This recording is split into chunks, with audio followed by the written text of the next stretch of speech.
महत्त्वाची बातमी, मुंबईतील 26/11 दहशतवादी हल्ल्याला आज 17 वर्ष पूर्ण होत आहेत। हल्ल्यात 34 परदेशी नागरिकांसह कमीत कमी 197 जण ठार झालेले आहेत। या हल्ल्यातील काही प्रत्यक्षदर्शी लोकशाही मराठीवर सुद्धा अगदी थोड्याच वेळात जोडले जाणार आहेत।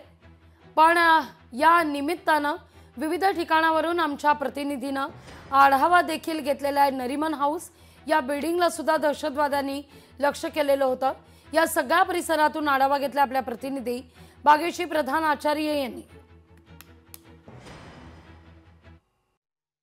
आपण आहोत आता 5व्या ठिकाणी, ते आहे नरीमन हाऊस। इथे देखील अतिरेक्यांनी येऊन बेछूट गोळीबार केलेला होता। आज आपण बघतोय की पोलीस सिक्युरिटी जी आहे ती इथे आता आज लावण्यात आलेली आहे।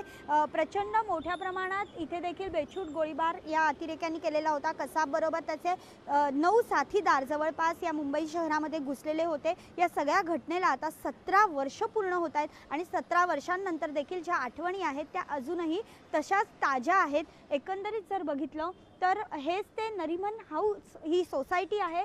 खरं तर रेसिडेन्शियल सोसायटी आहे ही। आपण रहिवासी राहतात इथे आपण बघू शकतो आणि या सोसायटीमध्ये देखील त्यांनी घुसण्याचा प्रयत्न केला होता आणि इथे येऊन त्यांनी इथे देखील प्रचंड वेळ त्यांनी काढलेला होता। हैदोस घातलेला पाहायला मिळाला होता। नरीमन हाऊसला देखील पोलीस सिक्युरिटी जी आहे ती मोठ्या प्रमाणात तैनात करण्यात आलेली पाहायला मिळते। व्हिडिओ जर्नलिस्ट विनीतसह मी भाग्यश्री प्रधान आचार्य, लोकशाही न्यूज, मुंबई। आपण आहोत आता लोकशाही मराठी, ऐका, पहा, जागरूक रहा।